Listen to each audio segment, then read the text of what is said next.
What's up, everybody, man?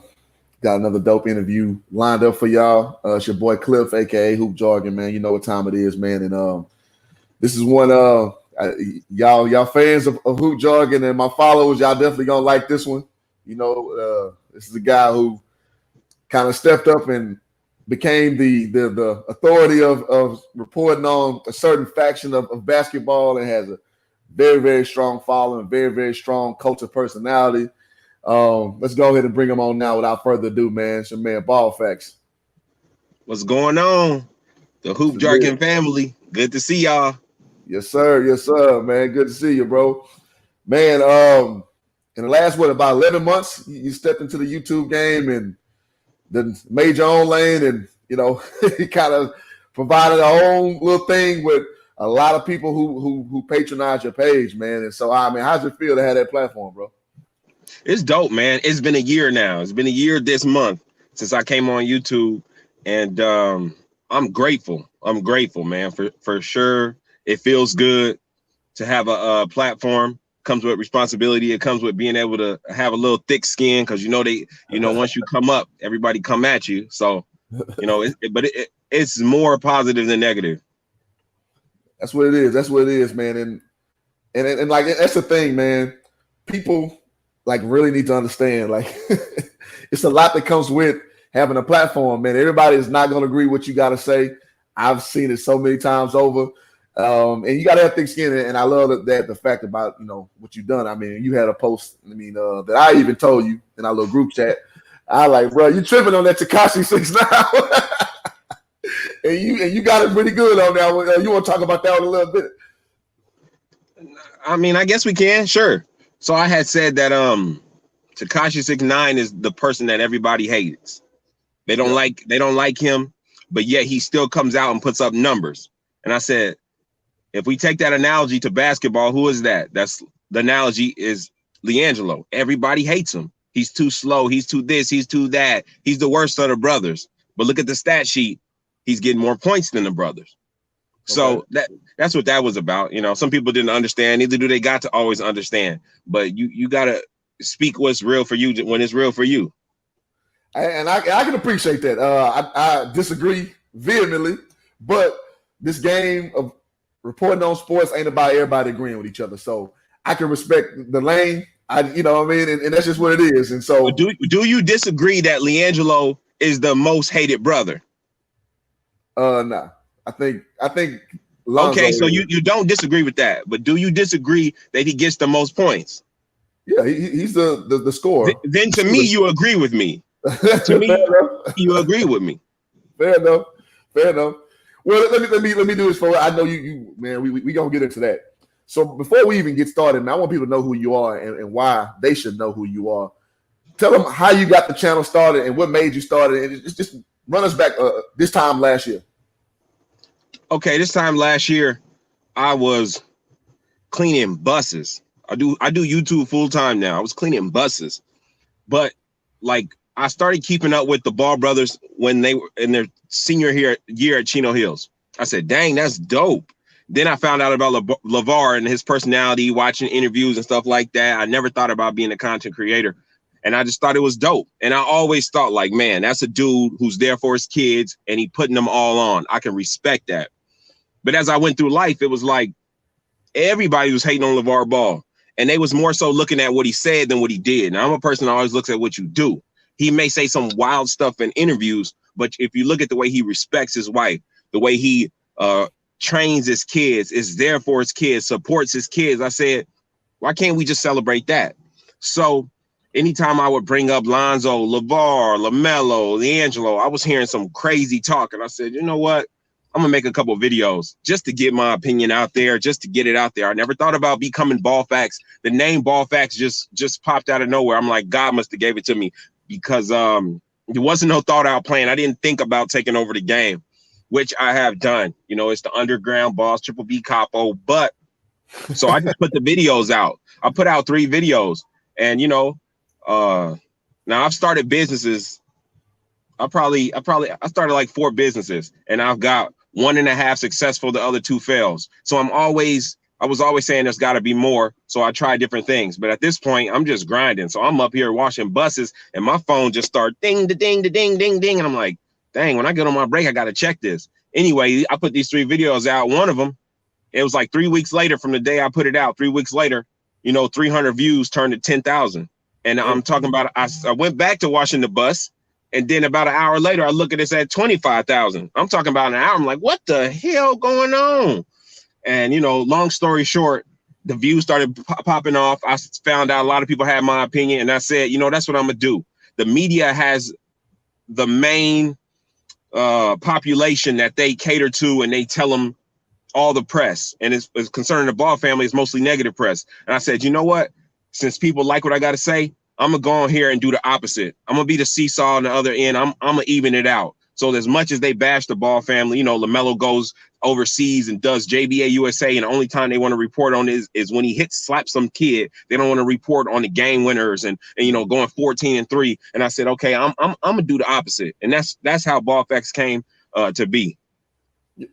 That's what's up, brother, and that's kind of what I tried to do. I started I made a post like 2 years ago about when he had his first game overseas. Because I was just like, why is nobody reporting this stuff? Like, this is like unprecedented. Kid this young playing overseas, him and Jello as well. And so now, and that's why I kind of gravitated towards your channel. I didn't know you from a ham sandwich, bro. I remember I was working Texas State Fair. One of the hardest things I did in my life, what I do for a living, I'm in sales. And I remember pull up on your channel, and I think I looked at DKM's channel first because he's one of the first to report on the Ball family. But then when you got on, I was like, I don't know who this dude is. I don't know what this is. But I'm like, when you was talking about the shoe issue, I was just like, why are people talking about this shoe that kept falling apart that he never used in a regulation basketball game? And you was kind of pointing that out. I was just like, thank you, because everybody who follow me know. I be trying to tell people, like, are y'all hearing stuff or y'all listening? And that's what that's why people fell in love with Ball Facts, because they said, you saying the thing that we've been thinking and saying to the TV, but the TV personality, the talking head, will not say it. They're like, you're standing up and saying what the hell we all want to say. ESPN saying, yeah, Alonzo's been going in on this shoe and saying they're not good. And we're all like, he was talking about an old shoe. But then I came out and I said it. And so it's like, damn, about time. Yeah, that's real talk, man. And I promise you, brother, like I talk about the Ball family a lot. I mean, it's just something I'm interested in talking about, and I don't care who thinks otherwise. But people really just run with half information. You'd be surprised how many people run with half information because, as you stated, the mainstream media reports on what the hell they want to. They take the lane they want to take. They take the the angle they want to take, but it's not based on truth all the time. Now, sometimes it is. I mean, like the Alan Foster thing, that's true. That was dissension amongst the family. But we talk about some of the stuff, like, again, like the shoes, that's not what he said. You're taking a narrative and running a whole other way with it. So I definitely appreciate brothers like yourself who step on, and just give it the real. Like, I mean, no doubt. Yeah. I appreciate that, man. All right, so shout out to Big Spill, saying everybody, what's up? So, yeah, man, and again, I love that part about how your channels run. I mean, you definitely got a great voice for radio. So, well, radio and video. So what made you do the reveal? Because I know you started off doing, you were kind of this ambiguous character. Then you turned to, everybody know your face now. What made you make that transition, bro? Well, I didn't want to. I'm going to tell you, I was dragging my feet because I didn't want to go to Walmart and have to talk about the Ball family with somebody. Like, I just didn't want to do that. Yeah. But, like, I just got to be honest. Like, I felt like God told me, like, it's time. Like, your voice can be louder and you can be heard, but you can't be in the background. You got to come out, And even though I talk about the Ball family, I'll talk a lot more about family and ownership and legacy. If you listen to the undertone and generational wealth, like the Ball family, they just capture those characteristics. But that's really what I talk about.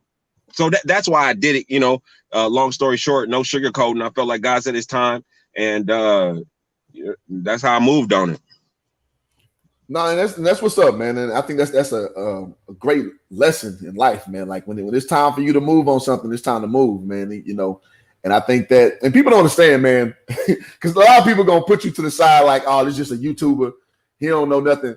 Y'all don't know how hard it is to get followers, to get people to really invest in what you have to say. and care enough to share your information. That is nothing to wink at all, man. And I really, really appreciate that lane that you've done, especially for this subject, as we said, man. Like a lot of people just don't want to acknowledge the actual truth when it comes to this family.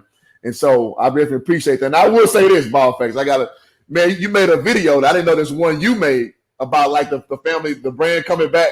And I shared it, but I didn't know there was a personal one you made. Oh man, my members gave me hell once they but it looked so good. The production was so on point. I was like, damn. All right, yeah, the brand coming back. You shared it, man. So tell me about your editing skills, man. I know you're really cold with that part of the craft, man. Man, I'm gonna tell you, I never took a editing class. I'm not college educated, but you know, I bought some pirated Adobe Suite things like, you know, Photoshop, you know, the Adobe Audition and Premiere Pro. You know, I'm on a little bitty laptop, and that's, you know, when I told you like starting businesses, I did a little hustle at one point. I walked around to businesses and I was like, I could make you a dope commercial, $500 and blah blah blah. They like, I don't know, and then really, you know, I got my editing skills making commercials for businesses when they by the time I got to like the end of it, when I was done doing it, you know what I'm saying, it was looking professional. It was just me working, looking at YouTube tutorials. You know, I believe God gives people gifts and the world has to quantitate them. Like if you go to college, you can see your gift. But I believe if you work hard enough, you can get your gift out there. And I'm a big firm believer of that. So, you know what I'm saying? I put boots on the ground. You know what I'm saying? And I'm just not talking on my channel about ownership and getting out and progression. Like this is what I do. So, you know, I just walked around. I went to businesses, did a car shop, you know, did a phone repair place, a lawn business, blah, blah, blah. You know what I'm saying? Just racking up and doing these commercials. And then I had editing skills. And so I hadn't even thought about, you know, making a YouTube channel and the content that it happens. But like, soon as I made them videos, I'm like, dang, God working mysterious ways. Cause now everything that I used, I can use now. That's what's up. And you know what? And it's something I love that you're sharing this, because you know, we talk back and forth in group chat, but that's something I don't know about you, and then hence me interviewing you.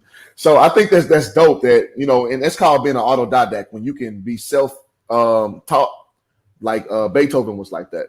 And I think that's a great skill, and I think it's a great point you bring up. So I'm more of a college educated, you know, no offense to you and everybody that do college. I'm not knocking y'all. No. So here's the thing, like I have a master's degree, which I don't use. Again, I'm in sales, bro. So I think that is a great thing. Like I made the most money in my life using my natural skill and ability. And I love the fact that you translate that same type of skill. You're self-taught, you figured it out, and you put that to something productive that's going to take you to greater heights. And I think that's a great lesson for people.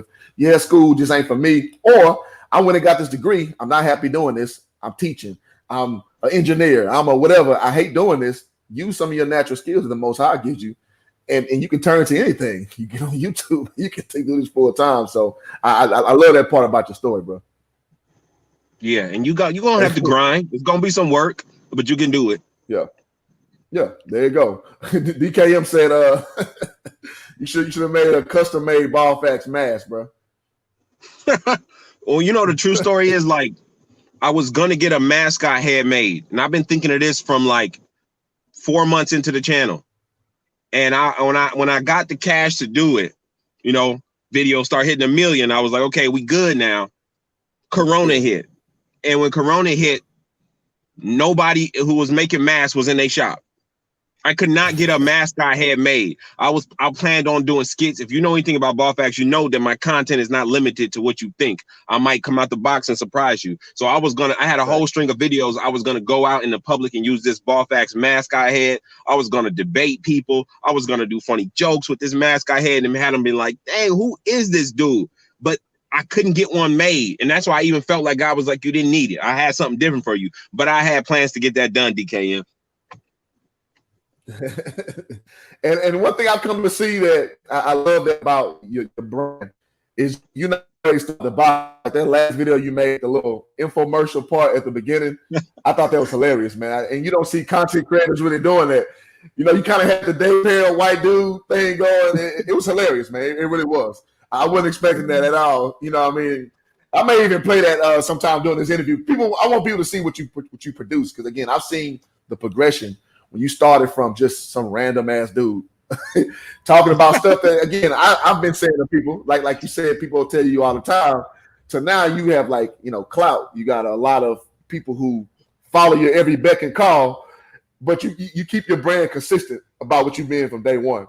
And so that's something I do appreciate about what you got going. So that brings me to my next question I got for you, man. So you went from 0 subscribers to about 27 about right now, right? You said about 27K, right, something like that. 27K, yeah. So when have you learned? There you go. So what have you learned throughout this process? You know, I learned that you're only as good as your last video. I learned that consistency is even more better than quality. Like, you better off putting bad videos up than none. Like, there's videos I don't like the quality of with mine because of my lifestyle. I couldn't get them better in the amount of time I just put it out. And I don't like that, but I know what I got to do right now. So I learned consistency, and I learned that, you know, like, it's just YouTube. Like, you got to remember, it's just YouTube. As quickly as you can get fans, you can lose them. So you don't let it be your identity all the way. Like, you know what I'm saying? Because the internet is like, man, it's finicky. But at the same time, it's so fun. I don't regret it. I enjoy what I do. And because I am creative, I can't be locked down to a box. So those are two things I learned.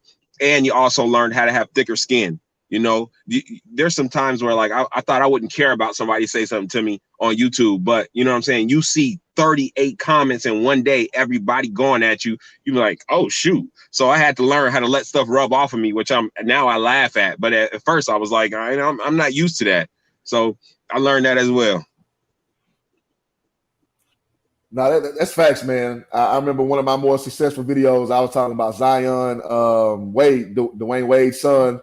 Man, I had some younger cats coming at me, bro. Like, talking about this old and all this. I'm like, bro, I made that video at work, and it did like 4K views. It was dope.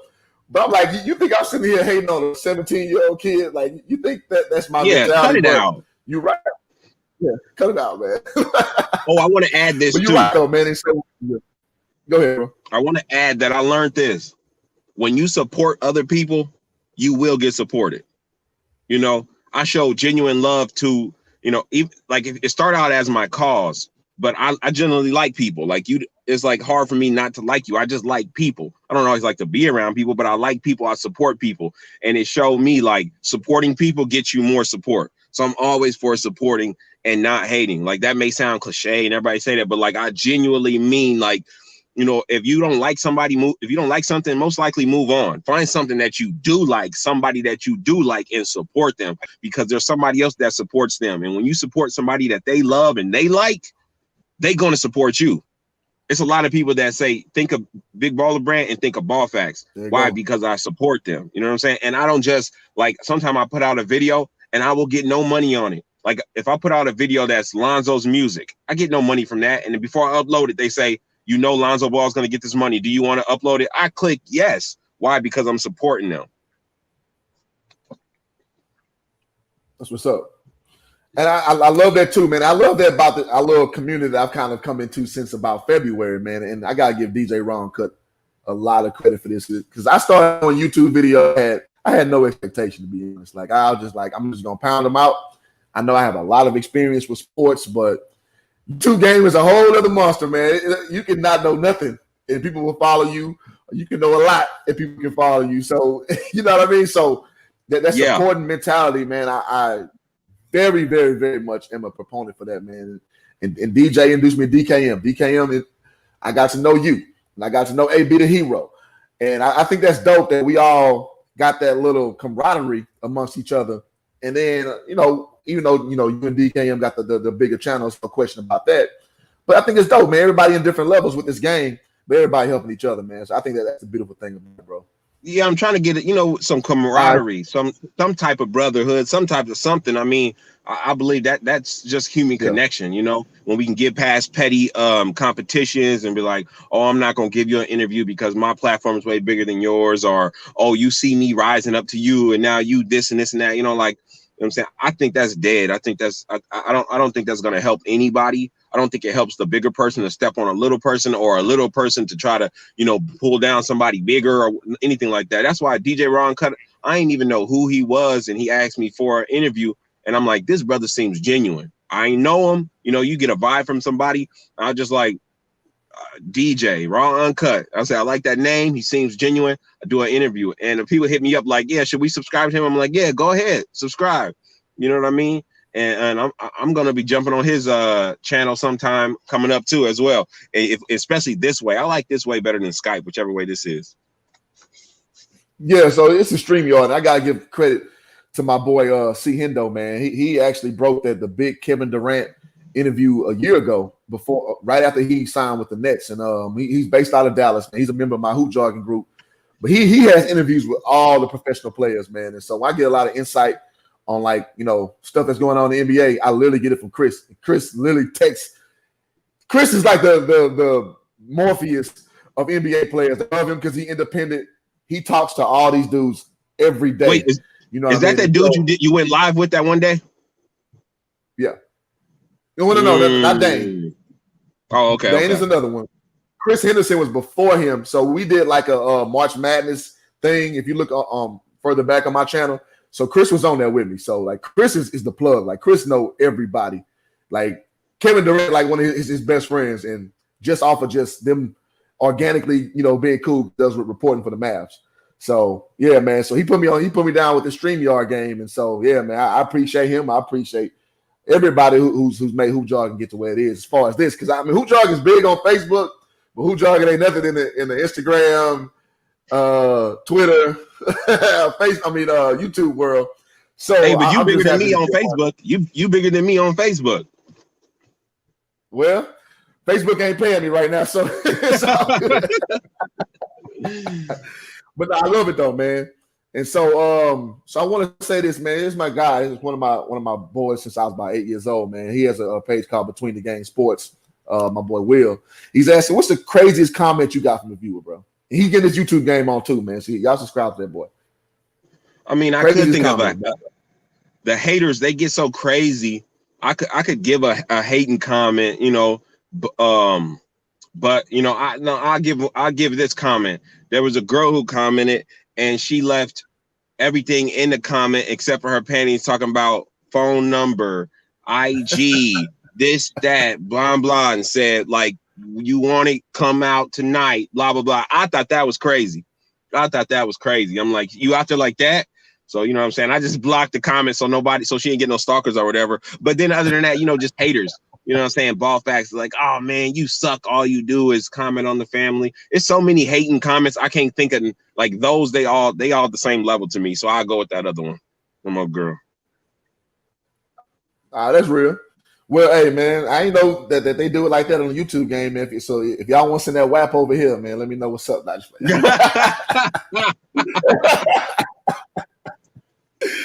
Oh man, that's what's up, man. So and it's funny, man. Like they throwing it at you like that because on YouTube you can't really get direct message. So that was her time to shoot her shot. You know what I'm saying? So she cloud chasing. That's how she seemed to do it. So she shot the shot. I didn't know they was doing it like that. That's what. So yeah, man. So G3 now we G3 shooter, the sniper. So man, so that's what's up, man. I love what's going on with that. So before we talk about Melo and Jello and the brothers, where everybody's here, what do you want to do with the future with the channel, brother?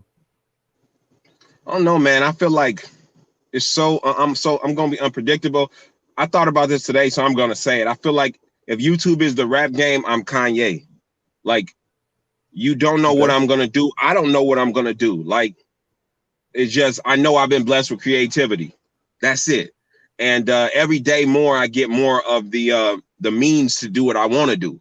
If you see something that Ballfax done and it's not up to par, it's only because I didn't have the time, I didn't have the resources, I didn't have the space. And the more I get those things, the more I'll be able to deliver. So with YouTube, it's like sky's the limit. I want to start more channels, but I want to be able to hold my own on YouTube. You know what I'm saying? I don't want to go out like I've turned down some big interviews. I turned them down because I didn't get a good vibe off people. And people said, shout out to my Uncle Rico, you know what I'm saying? He really does this thing. He is a networker, and he works a lot with people, and they want to do interviews. And I've talked to some people, and I've turned some down because it just don't fit the brand, I don't think. And I want to be able to hold my own. Like when you see Ball Facts, it's just like I could do a whole year of videos with no interviews, with no special guests, and it'd be legit. That's the main thing I want to do. And so I want to branch out to the sky's the limit. You know what I'm saying? Step on the basketball court. You know, I want to start doing some short films, which I'm working on right now. I got a couple writers, people hitting me up. You'd be surprised what comes to the table when you have success. Man, nobody wanted to help me do nothing. But when you get something, now everybody's like, oh, here, I'll help you with this. You want this? You need that? Blah, blah. I'm like, wow, that's the plight of the world. That's the plight of the world. But with the YouTube channel, to sum it all up, man, I don't know, but I know I want it to be great. And I think you got the aptitude too, man. And I really want to show people like some of your production value because again, I've seen the progression from 0.0 to where we are now. And which one was the one when you did the infomercial, bro? I'm trying to scroll through your catalog right now. Which video was that when you had the infomercial at the beginning? That was it got Alvin Gentry and Lonzo on the thumbnail, and it says Lonzo now is like free from Alvin or something like that. Got you. Okay. So without further ado, y'all, I want to show y'all real quick since we're in the middle, man. I appreciate everybody like actively viewing this. That's what's up. I like to have like versatile interviews, man, because a lot of people really think Hoop Jargon is just interviewing college coaches, pro athletes. Man, stop sleeping on Hoop Jargon. Y'all sleep on Hoop Jargon, we're gonna have a problem. Y'all better wake up. Bro, I be getting texts from people like, man, why are you interviewing this person? Why are you interviewing that person? Because I want everybody's story involved with sports in any capacity. That's what I want to do, man.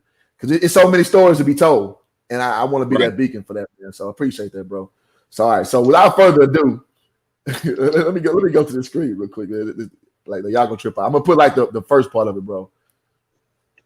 It's kind of tough sometimes with this StreamYard. You got it queued up. Probably gonna be an ad in the beginning. Okay. I can't see it. All right, it'll be able to pop up. Share. Chrome tab. Man, y'all get y'all Ball Facts hat. Quit playing. Shopballfacts.com. Man, you still ain't sent me a hat, bro. I told you my. Okay, let's watch. All right, you see it now? Yeah, I see it. All right, cool. So I just want y'all to kind of see like the production value on this. And man, and again, in this game, you have to have that type of ability or what have you. So, well, you don't have to have it, but it definitely helps you in this game. If y'all future YouTubers want to get y'all stuff out, production value matters. I just don't have that ability, and I'm working on it. I'm trying, but look at this stuff. I know you're upset about the Pelicans Uh-oh. not making the playoffs, and even more upset with Lonzo being complete trash. Well, if you call this number on the screen today, we're offering a free box of facts concerning the situation. If you're tired of YouTube channels only using popular opinion as their main source for their channel and contradicting videos just to get the views, we've got you covered right here. They said Lonzo has been in the NBA for 3 full years, and he should be what they expected him to be. Oh, the lie detector determined that was a lie. Thank you, Murray. Now, why would they lie to us? A full NBA season is 82 games. Lonzo has never played that. In 2017, Lonzo played 52. In 2018, he played 47. And this season, he only played 63. There are con men on YouTube out to get you. They tell you that Lonzo has played 3 full seasons. Do not fall for their lies. No. No more tricks. No more lies. But maybe injuries resulting in surgeries and worldwide pandemics eliminating human contact mean nothing to you. We praise the guys who play overseas, spend 4 years in college, do the G League. Lonzo hasn't had nearly that much time, and we say he's a bust. And a lot of the sports world says Lonzo should be shooting better. The lie detector determined that was a lie. Thank you, Murray. I'd like to see any other NBA player change their shot that they had their whole life in one off season and see how they did. And there are tons of people saying that Lonzo Ball should be making his layups. You can't win them all. that was awesome. Oh, that's pretty much true. But he is very active on the defense. receptive in, and he can find the open man from a mile away. Considering all the negativity surrounding Lonzo Ball, what he has accomplished, it's pretty amazing. He still has time to grow, and we should give him time to develop. But you got to make your layups still. And that'll be it for this one, guys. Wait, and you also got to make your free throws. Ball facts again. Peace. That's what's up, man. Like I think that was hella creative. that was what's up, man. So a lot of people, you know, again, man, the production value was there. That was dope. So appreciate it. What was your inspiration for that? You know, doing that little side thing, man. Bro, like this may sound so crazy, but it be the truth. Like I wake up in the morning and I'm like, you know, I do one subject, basically. Like sometimes I venture off, but I cover the Ball family and I cover, you know, different aspects of the Ball family. So after 100-something videos, you wonder, what could you do new? You know what I'm saying? I literally wake up and I'm like, God, help me with a video today. You know what I'm saying? And something comes to me every time. That's why I'm like, you know, there's evidence of God in my life. I believe in spiritual things, not just what we can see, but I have a creative side that I just naturally have. That was a gift. Plus I believe that God helps me. So it's like all of a sudden I seen me with a wig on doing an infomercial. I said, oh, bet we on. And that kind of, you know what I'm saying? That I tried to go buy me a cheap wig. I had to buy the human hair wig because that's all they had at the little Asian beauty store. So I'm like, I'm definitely doing some more skits. I'm using this. You know what I'm saying? I got to now. Got to.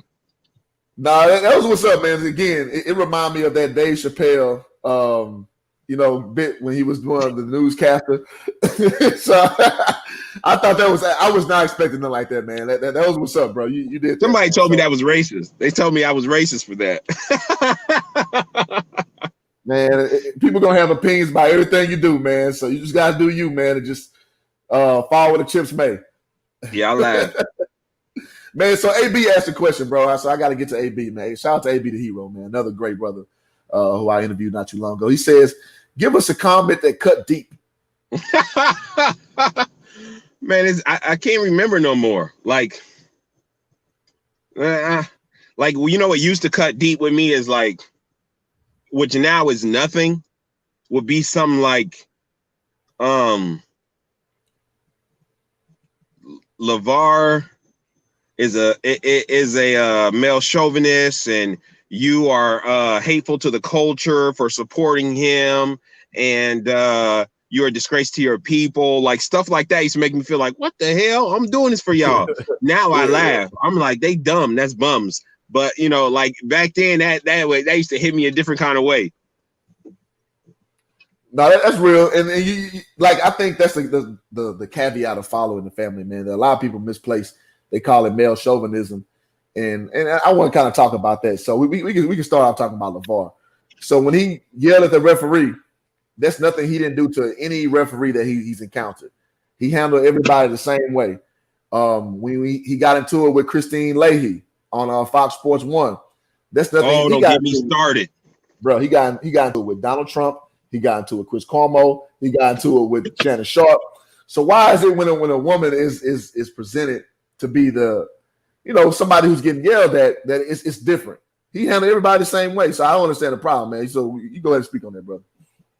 Well, I think LeVar's message is the problem.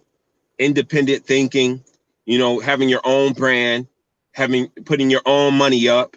You know, when you control the brand, the athlete, and the media concerning it and around it, dealing with the Facebook show, basically portraying how you want to be portrayed, you're dangerous.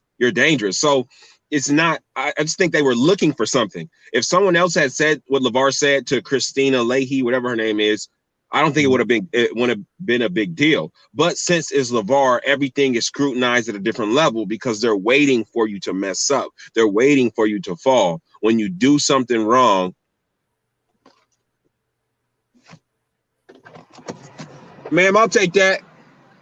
Hold on, my bad. Yeah, he got me off guard.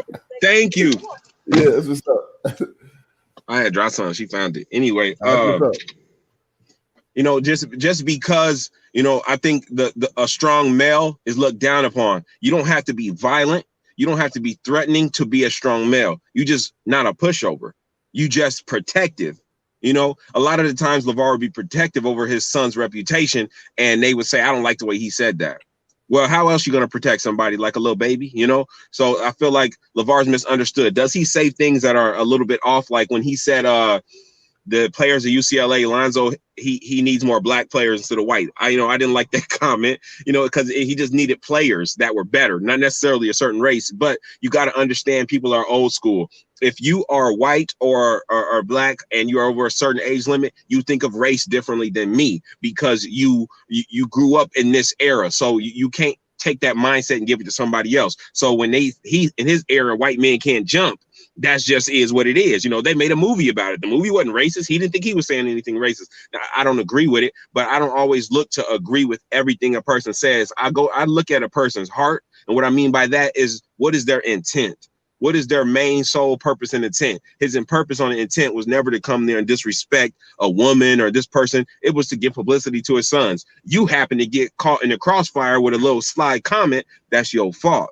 So I believe that, you know, LeVar is learning to temper himself a little better and learning the tricks of the media to kind of, you know, watch out for the snares, but he's still going to fall into them sometime because he can't help be himself. Now, me personally, I want somebody to give me mercy and grace when I be myself, but I had a good intent. You know, I may say an offhand comment on my video or speak a wrong stat by 1 point or say the wrong thing, but you know what my intent is. My intent is not that. So I want people to look at me and say, oh, you know what he meant. But with LeVar, they don't want to say, you know what he meant. So that's why I come in on Ball Facts and I say, you know what the hell he meant.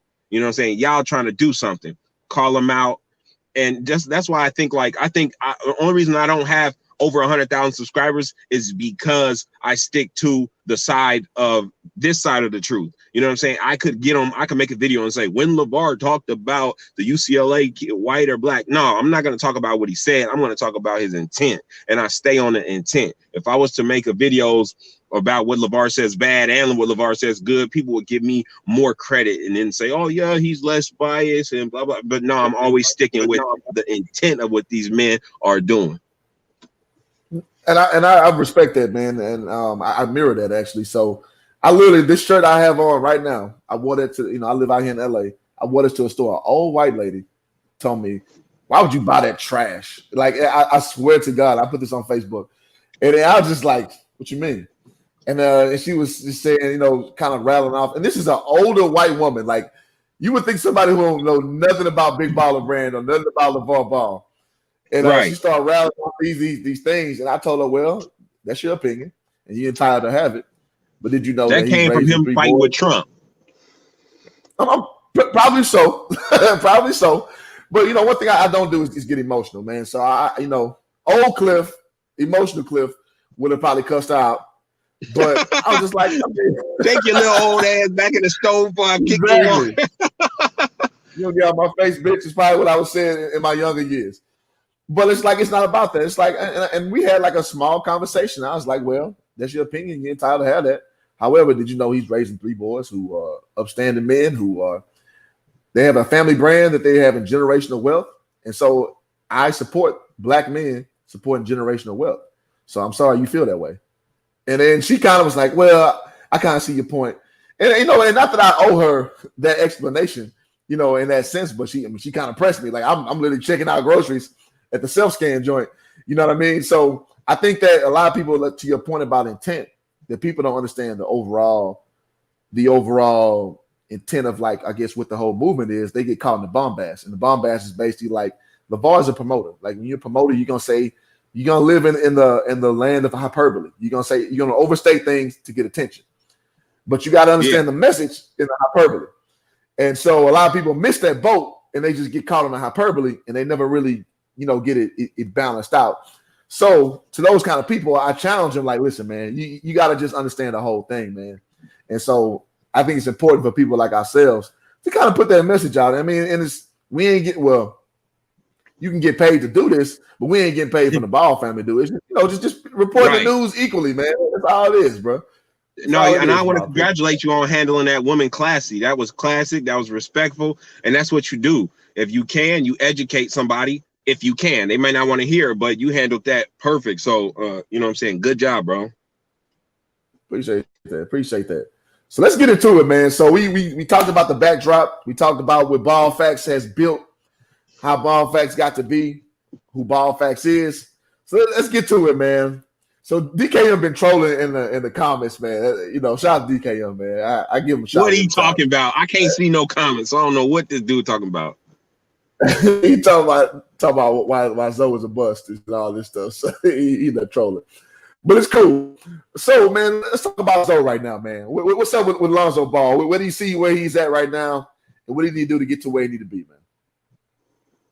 Well, I'm going to, like, Lonzo, he needs his shot to be going to be confident.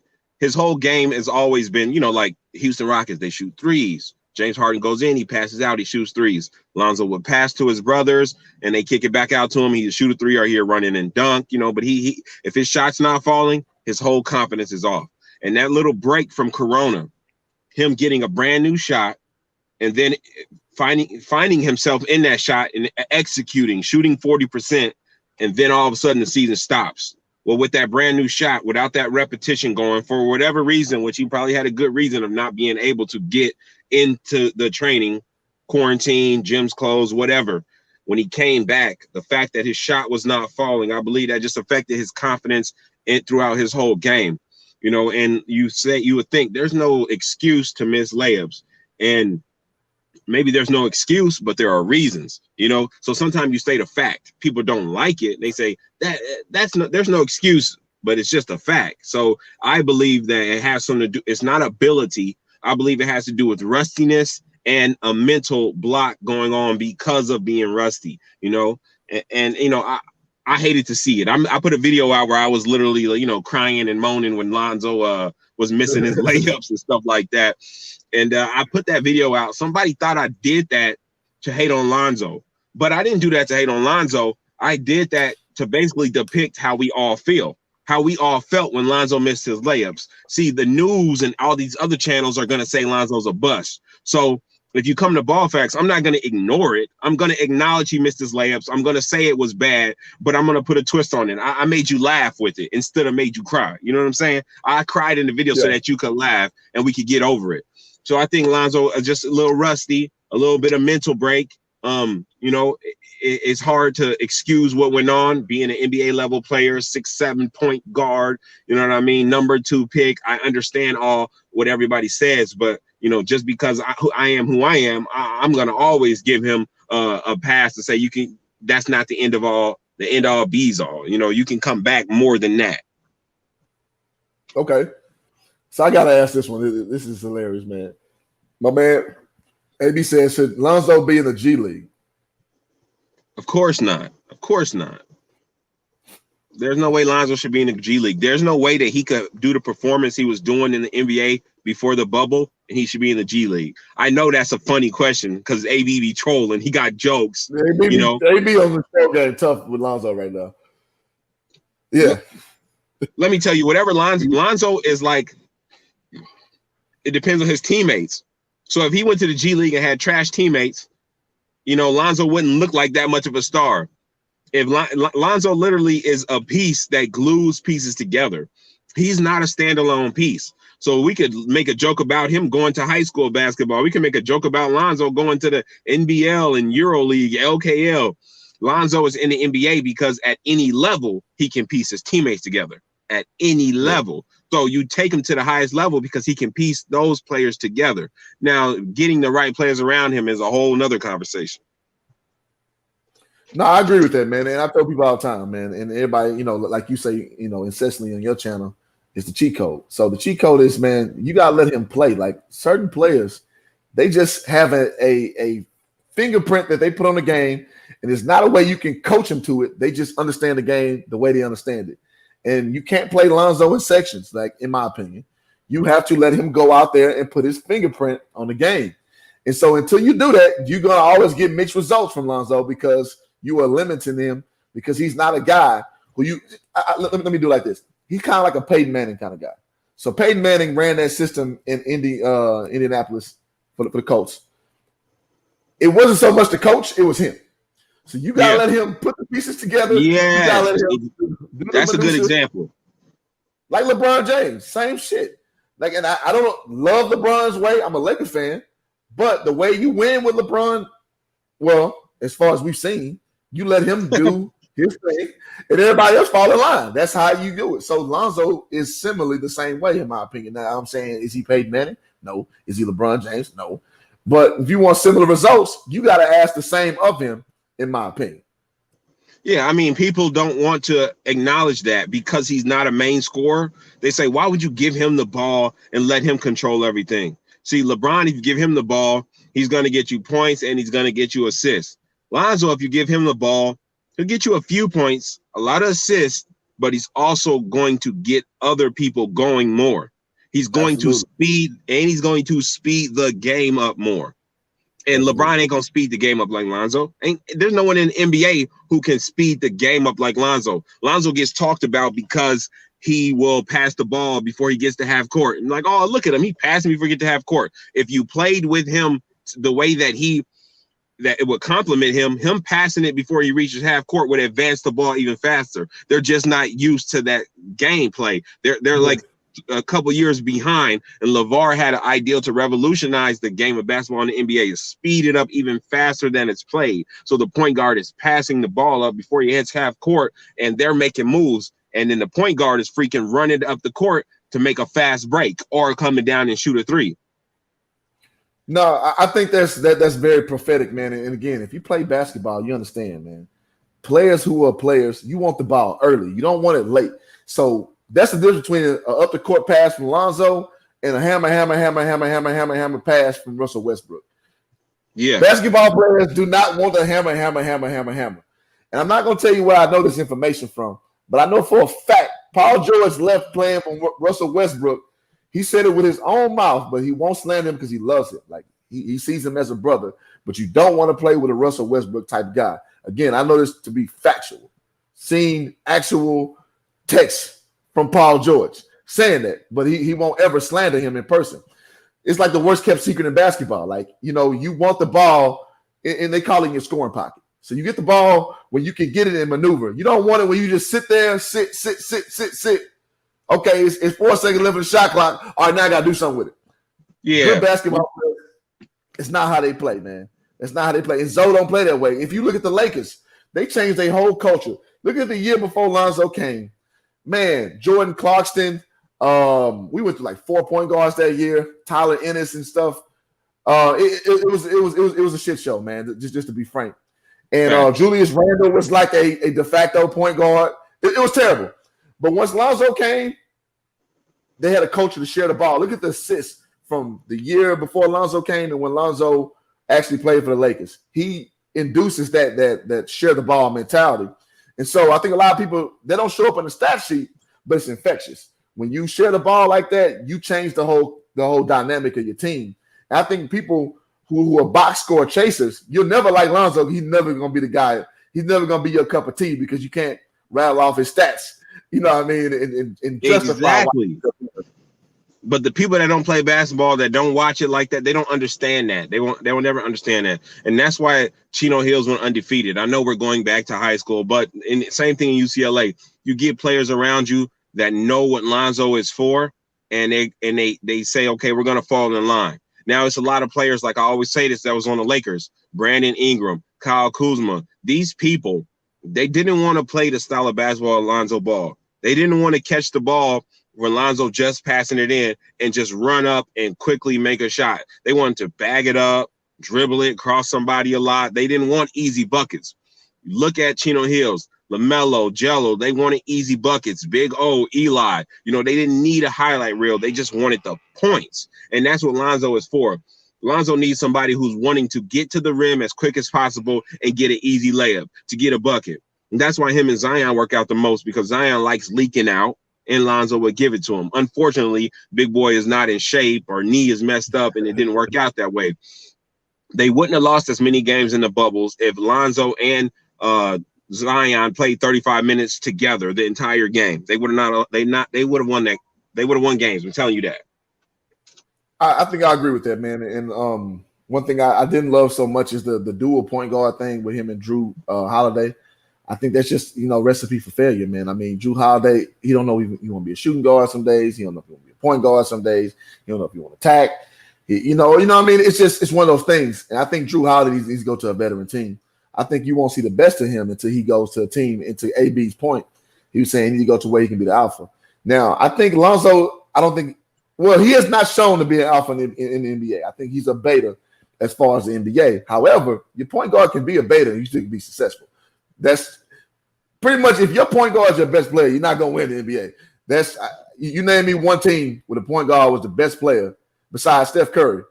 I was waiting. I was going to say, are you sure? Are you sure? Well, and Magic Johnson, again, that's a 6'9" point guard. That's an anomaly. And Isaiah Thomas. So, those three examples, well, that's Kyrie Irving. Kyrie Irving now. He wasn't better than LeBron, though. I'm not LeBron. No. He wasn't better than LeBron. Yeah. So, when your point guard in this current era is the best player, good luck. Good luck. It's not a point guard driven era if you're going to win the championships, in my opinion. So, Luka's a 3, though. Luka's a 3 who runs a point, though. He's like a point forward, though. He's listed as small forward. Luka's a dog. I love him. Yeah, he's small forward. He just runs point. He's like a point forward. He lives a point forward. Now, I love Luka. Like I told people day one, if you play in the ACB league in Spain and you kill, you're going to be fine in the NBA. I told everybody, Luka Doncic was going to be fine. Like Ricky Rubio, just like Porzingis, just like Serge Ibaka. You play ACB league and you kill, you're going to be fine in the NBA. And I love Luka Doncic, man. I love him. But now he is a de facto point guard. I was glad when they won last night. Yeah, that's what's up, man. I want it to be a good series now. I like Kawhi Leonard a lot. I like Paul George a lot. He didn't come to my Lakers, that's a whole nother topic for another day. But I like good basketball, man. So I'm a proponent, I'm a Laker fan, so of course I want us to win it. But I'm also a fan of good basketball, bro. So, all right, so we talked about Zoe. Let's talk about the man of the hour. Let's talk about LaMelo Ball. What do you see in LaMelo, bro? First of all, if y'all haven't watched that video I dropped today, go watch it. Entertaining. Right. Anyway, LaMelo Ball. I've been hearing some rumors that I don't believe and I'm not going to speak on. LaMelo Ball is getting drafted this year, and it is going to change a lot of things. A lot of questions are going to be answered. They see how good he is, and they say, the good outweighs the bad, and I believe that. And, offensively, he's there. I believe working with Jermaine, his shot is going to surprise people. I think his shot is going to be a lot better than what we've seen in Australia with the Hawks. I believe that he is gonna do some damage. Now, it all depends on who gets this pick, though. Who gets this pick and how it goes. But if he goes to a bad team, he's going to get Rookie of the Year. So it's not even all bad. He's going to sell a lot of jerseys. He's going to sell some shoes, hopefully triple Bs, but they're keeping that under wraps. I think LaMelo gets hated on because he's LeVar's son and because early on he started out just throwing up and heaving shots, but that was the style of Chino Hills, and because he's unorthodox with his shot form. But you can't get away from a 6'7" point guard. I mean, the man dribbles like he's 5'10". And he's 6'7". Do you get that, people? Enough said. When you can dribble like that at 6'7", that means you can see over your defenders. When you already have court vision that well and you can see over the average point guard, that means you're going to rack up assists. His assists are going to be crazy. When he was in Australia, he had some bum teammates that couldn't catch all his passes. No disrespect to you guys. You're not bums in real life. I'm just using that as a word. Anyway, when he gets to the NBA, he's going to rack up hella assists. He's going to have some highlight crossovers. 6'7". With that ability, he's going to be decent. Now, tonight, you guys stay tuned. We're going to see who gets that pick, and that is going to be thrilling to talk about. I'm sure a lot of videos are going to come out already about that.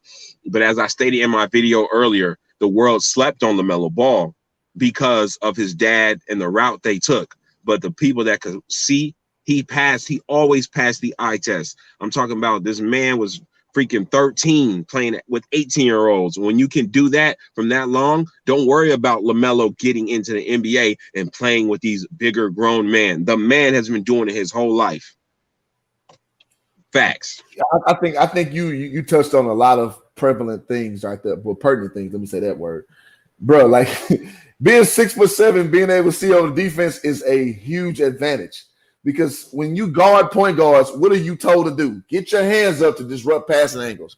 So you're 6'7", the disruption factor is going to be real because it's going to be a lot harder to disrupt 6'7", who has a mind to pass at will, but got that same monster to score and embarrass you. Very, very, very salient point there. Secondly, we're talking about LaMelo going to a team and just kind of reinvigorating that spirit.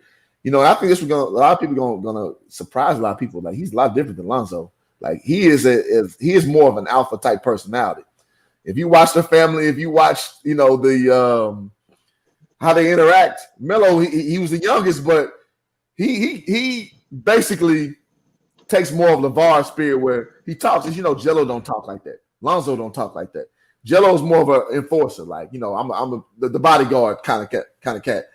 Lonzo kind of the fly guy, like I ain't really got much to say. That boy Melo is a wild child, man. He's like, yo, listen, man, it's my world, y'all in it. You know what I'm saying? and you'd be a fool to think that doesn't permeate to the basketball court. And I think a lot of people are gonna be surprised.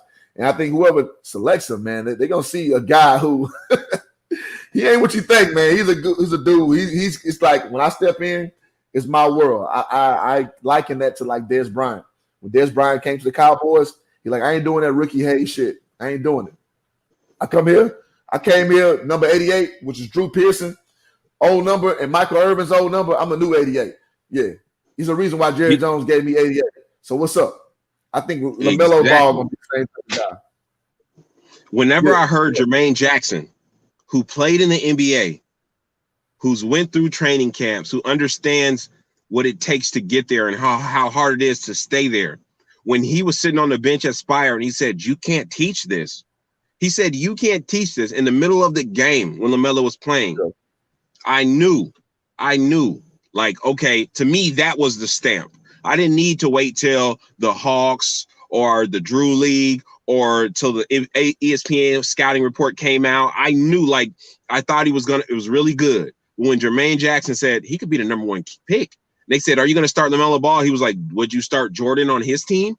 He had that type of confidence in him. And when he said, you cannot teach this, I said, LaMelo's got it, bro. He's got it.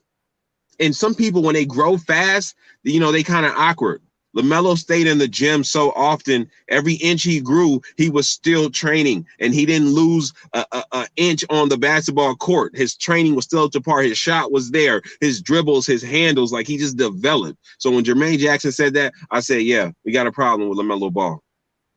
Absolutely, man. And shout out to Mike B, man, one of my good subscribers, man. Mike B. He's just saying that Melo about to go off and with a vengeance and remember the people who disrespected LeVar. And I think that's very, very prevalent because again, LeVar told you 3 years ago that Melo was gonna be the best player. He's gonna be the best. Shout out Mike B, bro. I be seeing you on Ball Facts. Shout out, yeah, man. Mike B solid, bro. Mike B solid. He be showing love, man. So with that being said, you know what I'm saying? Yeah, it's gonna be revenge to it, man. He gonna be in a situation where a lot of people, man, brother. I'm talking about people who know basketball. We're talking about how LaMelo Ball's career was ruined by him leaving, going to Lithuania.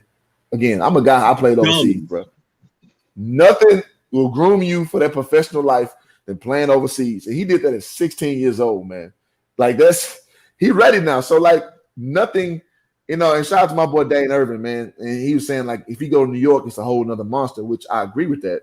However, he been prepared better than anybody else, man. Like you were in the bright light. He ain't gonna be afraid of cameras. I mean, this man had cameras in his bedroom. They follow him. He go to take a piss. I mean, you think the kid's gonna be shy of cameras? You think the kid's gonna be shy of a crowd? Are you kidding me? Absolutely, man. And I think people would just be what I've come to find out about this situation is people project their own insecurities on those kids.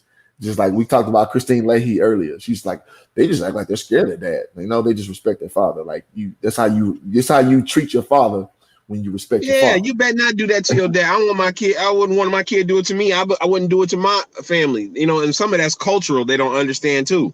You That's don't absolutely. raise your voice at your mother or father. You don't, you know what I'm saying, when they ask you to do something, you ain't saying no why. You know what I'm saying? We was told, you don't question, you just do this and do that. And so they think it's controlling when some of it's just cultural respect, whether that be the Chinese culture, you know what I'm saying, or Absolutely. brown people over here. That's just certain culture that they don't want in the mainstream. Why? Because it actually produces good results. When you respect your parents like that, you expect it from your Absolutely. kids. And that's the first Absolutely. foundational step of generational wealth.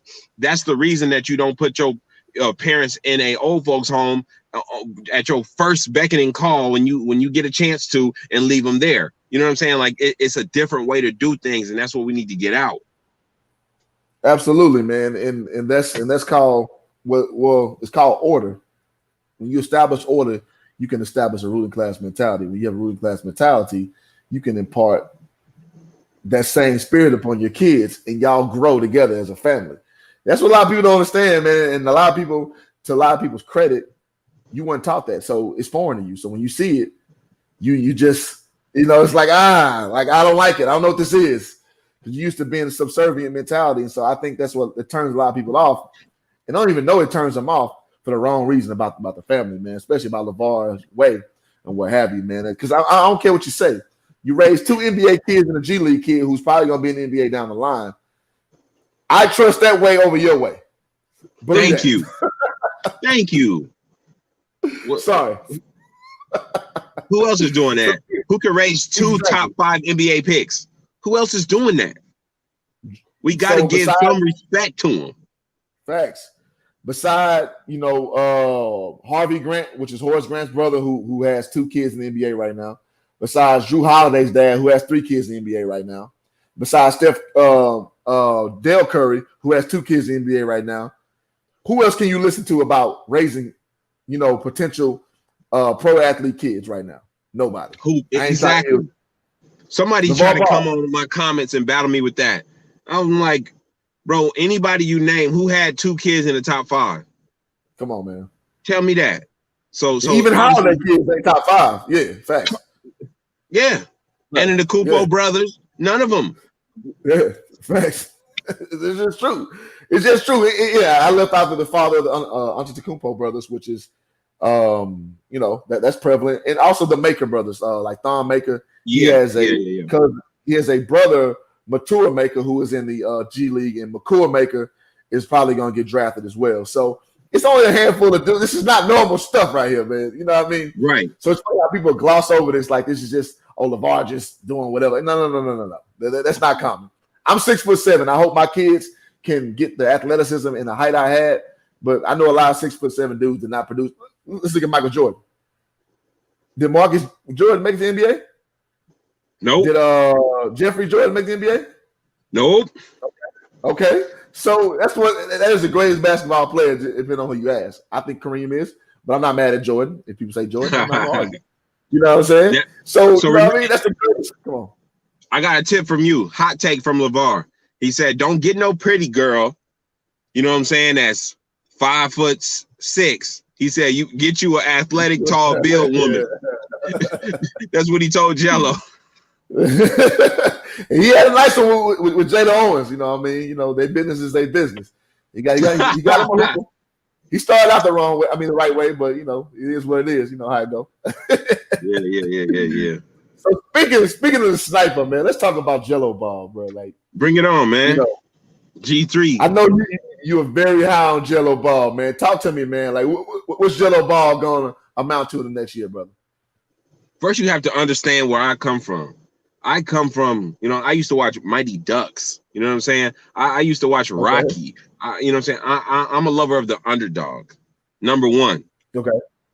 So I see when LeVar gets on the talk show, they want to talk about Melo and Lonzo, and LeVar puts them in there because he was in the middle. He was there the whole way, and he deserved to be there. He worked just as hard. And I recognized that. I said, we got a gaping hole missing on YouTube, in the media in general. Nobody's covering LiAngelo correctly. That's what I'm saying, correctly. The things that he missing in his game, whatever they may be, that's the same amount missing in Lonzo's game. They're different, but they were still holes in his game, and Lonzo was there to go. So if Lonzo could go to the NBA as a specialist, I knew that LiAngelo could go as a specialist. I watched him play in high school, and I said, you know, the guy's fearless. He's shooting over anybody. Then I watched him in the JBA go and save LaMelo when LaMelo couldn't get it done with those boys in the JBA who were supposedly scrubs. I mean, the JBA was a weak league. It was LeVar's league, but LaMelo couldn't get it done. LiAngelo comes in and gets it done. So when LiAngelo does good in the JBA, they say, oh, whatever. LaMelo did bad in the JBA, and nobody recognizes that. One has to match with the other. That's why I dropped that video. Then they go on the USA World Tour. And you have to remember that Jello is this whole time doing this on a bum ankle, a messed up ankle. The footage shows it. The first game that they lost that broke the Chino Hills undefeated season. So they had a 35-0 season with Lonzo. Then they went like 33-3 the next year. And people said, oh, because they didn't have Lonzo. That's not the reason. LiAngelo was in that game. The first game they lost, he got his ankle rolled, and he could not defend anymore. LeVar told him, get back out there and at least shoot. But their guys had the one up on Jello, and that's how they got their first loss, and that's what kind of led to the other two. And so I noticed that as well, that LiAngelo would have led them to an undefeated season as well, even though they would have gave credit to LaMelo, even though Jello was getting 33.8 points a game, so we could say 34 points a game average. And so I'm looking at the results of this guy, yet he's not being taken seriously. How must he feel when he's putting up all these points, making sure he's a main factor? He's helping his brothers out. He's doing the right thing. And then I look all on YouTube and everybody's saying, oh, he's not that athletic. He's not this. He's not that. Well, I don't care about none of that. I only care about the results. So that's when I decided to start making videos about LiAngelo, you know, and anytime I see hate on LiAngelo, it literally gives me more motivation and more facts to make another video on LiAngelo. And you better know that LiAngelo, if you watch, he put out 2 new videos. I haven't made videos about him because I'm just giving it some time.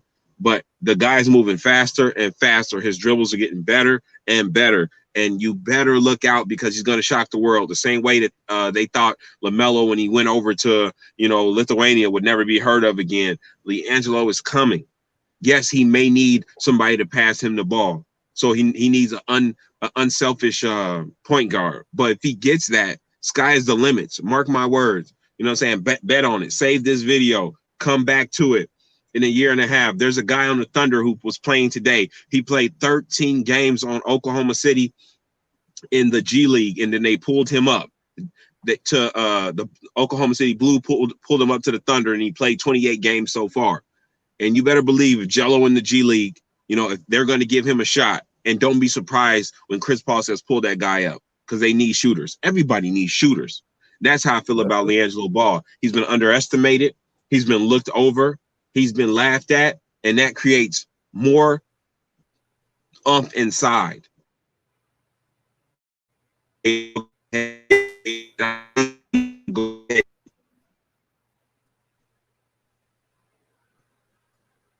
Uh-oh. Did you call that? Yeah, it kind of dropped at the end, but yeah, I got you. So, I mean, I think that's fair. I think LiAngelo, I've always judged him just off his potential and what I've seen.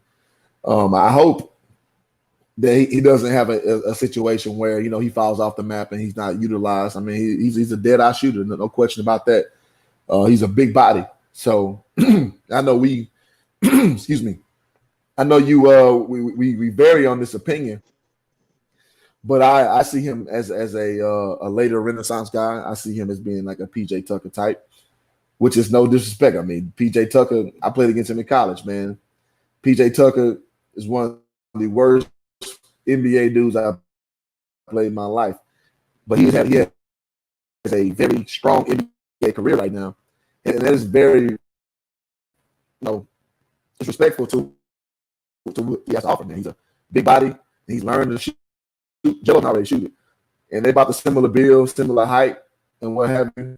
So I think it's gonna be a great thing, man. I think Joe has an opportunity to really step up and you know, make it to the next level. And shout out to my boy Will again in between the game sports. He was saying Jello ain't gonna make it, but I hope he does. His window is closing. So I want to say this. Of course, I want him to make it as well. I wouldn't say his window's closing. I think, again, around you'll see Jello being a viable NBA player like around 24, 25 years old. I think that's when we'll kind of know exactly who he is. But to then, he has to go through the rigors, man. Like, he's only 21 years old. I saw Jello. He played 4 years in the NBA. I'm sorry, UCLA. He still got to get to that point where he can, play overseas a few years, then go to the NBA. I've always seen that for him. So people try to drop that hammer on him like right now, like, oh, well, he ain't where his brothers are. Those are 5-star guys. Jello is a 3-star guy. So you're not going to get the same sort of overall, like, quick effect. It's just not going to happen. So I know we lost Ball Facts right now, so I know he's probably going to log back on. So I appreciate y'all coming in. All right, let's see. So Mike B talking about Jello got to make it if Reddick, Kyle Korver, and Mills shoes did. That dude can fucking shoot. I think Dame Dollar popping threes. Well, yeah, I mean, and that's true, man. That's a very honest sentiment, man. If you can shoot, you got a place in the NBA, man. If you can put that ball in the hole, like look at Austin Rivers, man. I always said that about Austin Rivers, man. I was like, I thought he was gonna be a star early, and he didn't be a star, but people saying, oh, he a bust. Like, nah, he'll find a job in the NBA. You just got. I mean, if you can put the ball in the hole, there's a place for you in the NBA. That's just facts. Hey, your profile and your name helps, and that's all cool. But having the ability to actually put that ball in the hole, that's all that matters, man. Can you get buckets? Yes or no? Check the box. Why or no? Yes or no. So that being said, I think he has an opportunity. I think there's a niche for him. He's just a little small, being 6'5", 240. But when he gets to that point where he can use that, again, PJ Tucker shows, Draymond Green shows, there's a place for you in the NBA with that type of frame. I mean, Pascal, not Pascal Siakam. My man's for the Warriors. He's like a baby. He's a baby Draymond. I can't think his name to save my life, man. Yeah, y'all correct me on that. But there's always one. Am I still breaking up? I just saw the comments, man. All right, so with that being said, man, it's always an opportunity for you to get out there, man. I think Jello just need to go through the rigors, man. Like you can't rush the process with him, man. And everybody doesn't have the same goals. Everybody doesn't have the same speed to get to that level of top-notch, top-notch performance. He's a 3-star kid. It is what it is. Lonzo's a 6'6" point guard. LaMelo's a 6'7" point guard. The game needs you at that height level, and that stature level, man. So that's something I see forward, and so I'll go into draft talk. Hopefully, Ball Facts can hop back on. I think his phone may have died, but with that being said, I think now I'm scared for LaMelo Ball, man. So when you go to the New York Knicks, it's tough, man. It's a team that they swing and miss a lot. I mean, they drafted Kenny Lena, the same draft with Lonzo, point guard. Frank Kenny is his name. He came from the New York Knicks. Didn't work out. They traded Porzingis for Dennis Smith Jr. and a few other pieces. Dennis Smith Jr. not working out, so they are still in the look for a point guard. So I know the draft lottery is tonight. So pardon me if I'm a little late if they started that already, but. They need another point guard. They need something that's to sell to that Knicks fan base. And as me, Ball Facts were talking about earlier, man, LaMelo is if there ever was a kid that young who can handle that audience, it's LaMelo Ball, man. Like the dude again, man. He played up. First off, LeVar moved him up, so he was a young kid on varsity, playing up, with his older brothers. Played, one state championship. He had this, mystique about himself. He shoots from half court, cherry picking, scoring 92 points in the game. Like, there's no kid with that type of pedigree. You know what I mean? Go overseas, play overseas at 16 years old. Now, Europeans, that's no big deal. Ricky Rubio, Luka Doncic, pros at 16, no big deal over there. But as far as American going over there, that's a big deal. You know what I mean? Fast forward to playing for the JBA, man, as Bob Facts saying, you playing for a league that, quote unquote, ain't good enough. and enough talent. So he put up, a triple-double. He averaged, I believe, in that league. So he took the uncouth path, and he goes to Spire Academy. People saying, oh, Rocket Watts better than him. He ain't the best player on that team. He had a great year. Went to the Drew League, killed in the Drew League. Went overseas to the Illawarra Hawks, killed them, won Rookie of the Year. So it's like this dude has went the path uncharted, bro. He gonna be a beast, man. Like Pretty Tony said, he gonna be a triple threat player, and he gonna be a dude you gonna have to see, because I'm telling you, his mentality, he ain't no hope. And the thing that disappoints me about Lonzo sometimes, it ain't gonna be the thing that LaMelo's gonna suffer with, bro. LaMelo ain't gonna suffer with that, man. LaMelo is a alpha personality, man.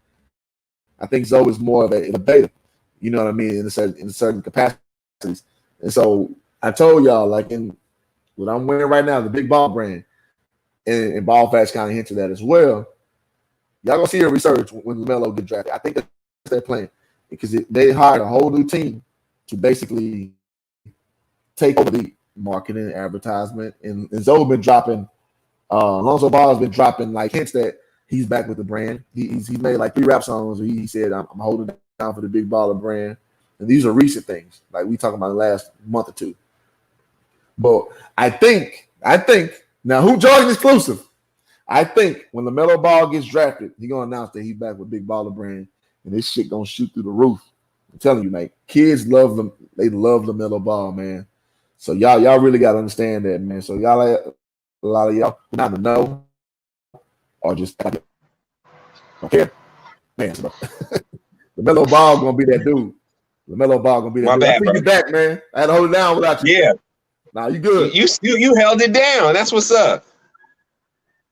I mean, I've been doing this for a little bit. So yeah, man, I'm glad to have you back, bro. So yeah, we were just talking about, we kind of move into the draft talk, and we saying the best fit for LaMelo, man. Where do you see LaMelo's best fit at, bro?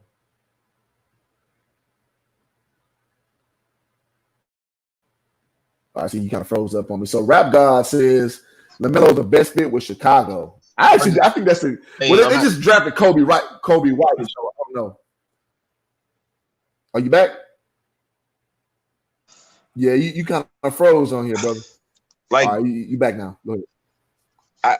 I don't know, man. I really don't know. I know that's not fair for me to keep it at that, but I don't know, because I mean, you can't win, you can't lose. But I guess if I gotta say somewhere, like, I've said this the whole time, and everybody hated me saying this, but I think he would do well in Cleveland. I know he don't want to go back to Ohio, but I think Kevin Love and DeAndre Drummond are good pieces beside him. I don't think Sexton is going to get in his way. Of course, the bright lights of New York would be dope. You know what I'm saying? But as far as him winning, him getting Rookie of the Year, like accomplishments like that, you need to be on the East Coast. Don't come to the West. That's going to be tough if you get in the West. But, he would also look good at the Suns, like with a Devin Booker or something like that. But, I guess, I'm going to be unpopular, and I'm going to go with Cleveland. Cleveland? All right. Yeah.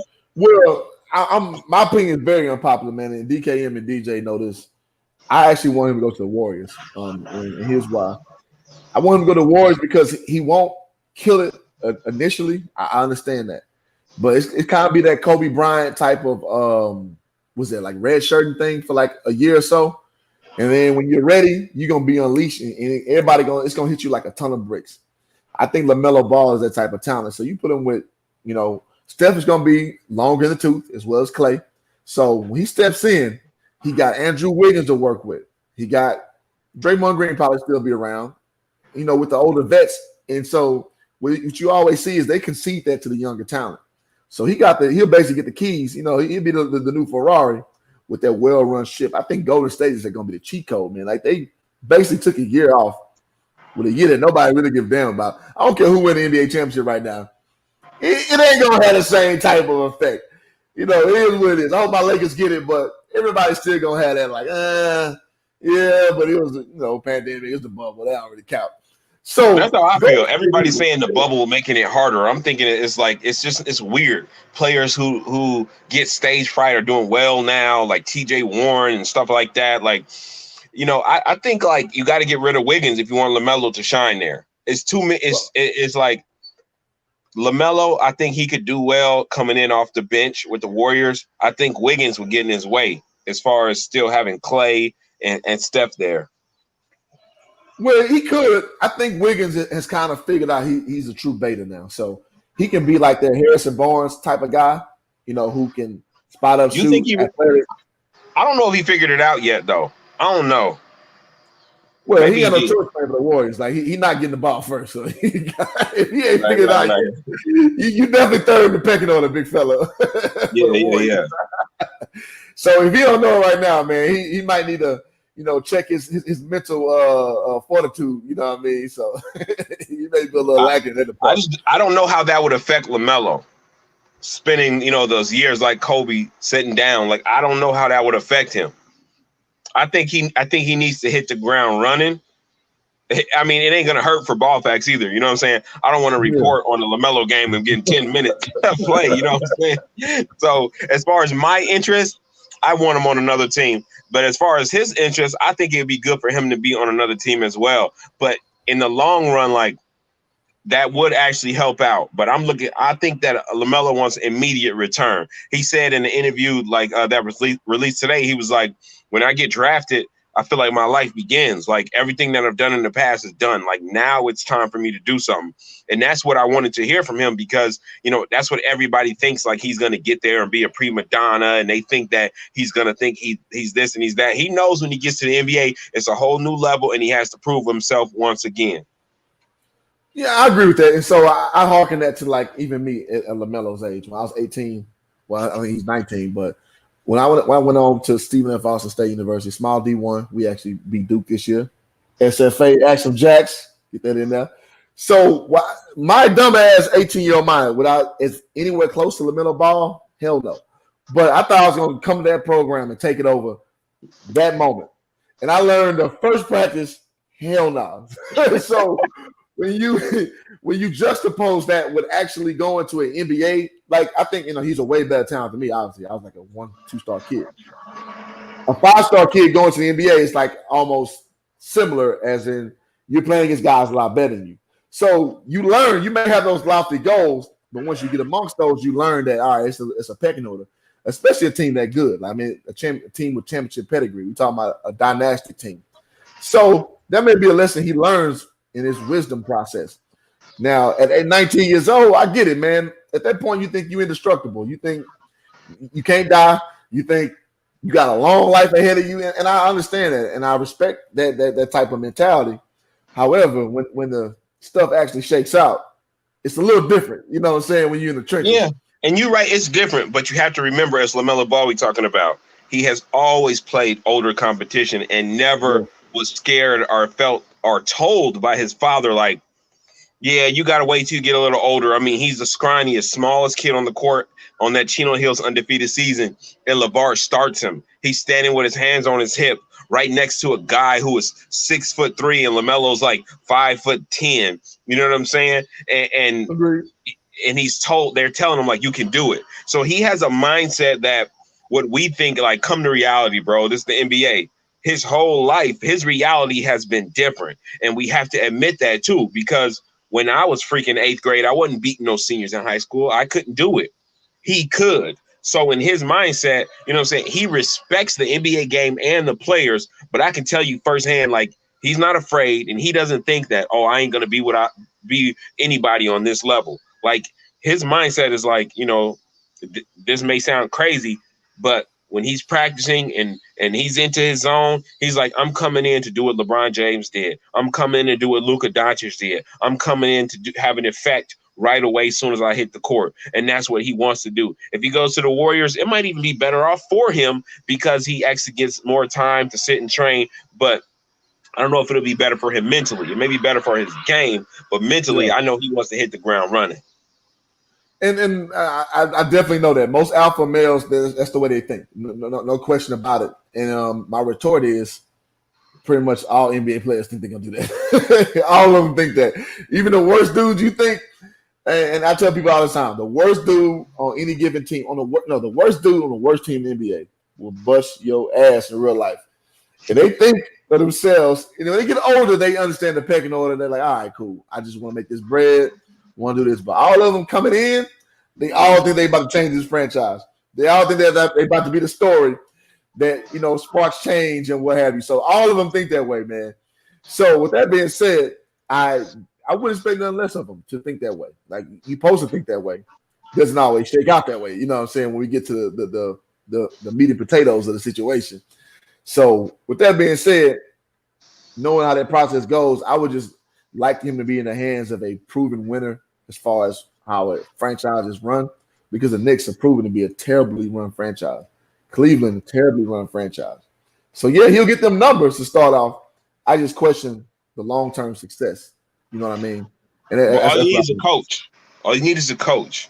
The general manager, they just have to get together with the owner and make sure they get the right coach. So you bring in LaMelo Ball, and yeah, the organizations are terrible, but you got to get the right coach. And like LeBron, him winning in Cleveland, he got the coach he wanted, despite their stuff. Every time. We'll see how it shakes out. It's going to be very interesting to see who gets this number one pick, and it's going to spark a whole new debate and see how things shake out. Absolutely. That's all we can do, man. With these things, I mean, you can project, you can guess, but we don't know until we know, man. And so that's the beauty of basketball. That's the beauty of this whole thing, that you get to watch these storylines play out. And again, to bring everything full circle, man, of a family that you've reported on so much, it's cool to see the end result, when this was like a joke 3 years ago when LeVar was telling you that LaMelo going to be the best one and he's going to be a top pick, and everybody, when he got taken off the draft board. And now you're going to see it play out. And then people really going to trip out when Jello gets his game together, and he's going to be in there. You can see 3 ball brothers in the NBA. Not saying they're going to be on the same team, but it's going to be crazy when you see it shake out, bro. You know what it is. They know what it is when Jello get there. They already know Ball Facts gonna come crazy with some content when Jello make it. Like, it's over. I ain't gonna be mad at you, bro, because you Babe Ruth called it. So if it shake out that way, if anybody got the right to brag about that, it's definitely you, bro. Yeah. So, man. So before we head out, man, anything y'all want to tell the people, man, before we shake out of here, bro? Man, I want to tell y'all, it's Corona season, but this is like, I was talking to somebody today, so I guess I want to say this right now. If you have creativity, let your creativity work for you. There's certain things that God gave you that nobody can't take from you. Not a degree can't take from you. Not a boss can't take from you. And whether it's YouTube or anything else, somebody's at home thinking about making socks and making this and making that. I'm saying you can use your creativity on your own. Nobody can tell you not to. So go ahead and do that, because if you work a job and you teach your kids to go to college and they work a job, they'll never own something. You got to teach your kid by example. To have the first owner of a business, I don't care what the business is, you could be making thumbtacks. You know what I'm saying? But we talking about LeVar, we talking about them, but the meat and potatoes underneath that whole silver lining is not the basketball. It's the fact that a family came together and worked together to accomplish something that they have, some ownership, some skill that they all can help out. So, you can start today and you can start small. Ball Facts. There you go. And I encourage people, I mean, if y'all, most of my followers on Facebook, y'all know me all the time, man. You are the proprietor of your future, man. So you can worry about all this stuff that goes on with the news, the government, the election, and all that. But the stuff that's going to move and shake your life is you. Your proprietary, endeavors are going to lead to your success or your failure at the end of the day. So I love that message, man. So a lot of people need to know, man. So whatever you're good at, perfect your craft. Put it out there, man. If the Ball family goes bankrupt tomorrow, as far as the Big Baller brand, they still won. At the end of the day, they had their own brand, they had their own movement, and they got 2 kids in the NBA and 1 in the G League. At the end of the day, if the brand failed, they still won in life. And you got to see that same king spirit in yourself and that queen spirit in yourself. And stop worrying about the media trying to tell you what's good and what's bad, because these people work for people. They don't have their own proprietary enterprises. So, of course, their natural instinct is to poo-poo. If you're loud, you got yourself defined, because the media likes to define you. So if they don't have an impact on telling you what success is, what good is, what bad is, then of course they're gonna object to you. So y'all should mirror what the brother Ball Facts is saying, mirror what LeVar has done for his kids, and just in general. Always look to build, man. So Ball Facts, I appreciate you, bro, man. We gotta have you back again, bro. Thank you, man. Definitely. I appreciate you having me on here. We're gonna do that. Already, man. So Mike B gave you a salute before we hand out, man. Shout out to Mike B, man. Loyal subscriber, man, to the movement, man. So y'all, I hope y'all like this interview. I seen the numbers were solid. So obviously y'all did, and I really, really appreciate y'all, man. So we got to keep doing this, keep rocking. Like and subscribe to Ball Facts. He don't need no more subscribers. I need some subscribers. Like and subscribe to Hoop Jargon. Yeah, man. If you rock with Ball Facts, I rock with Hoop Jargon hard. I mean, real hard. I be on his content. It's real good. I mean, quality. So go ahead and subscribe to my man. You know what I'm saying? We're going to work together in the future. I'm going to put a wig on him too. You know what I'm saying? We're going to rock out. I don't know about all that, but I'm willing to be creative, man. So, yeah, we're going to do that, bro. That was a dope commercial. I can't knock that in no fashion. I was not ready for that. That shit was funny as hell. So, nah, man. Salute to you, bro, being creative and bringing something, a breath of fresh air to the YouTube community, you know, in that capacity, especially for this subject matter that we own, man. So, yeah, man. So, everybody, peace, love, salute. Ian, thank you, brother. Rap God, thank you. Man, we out. Peace. Peace.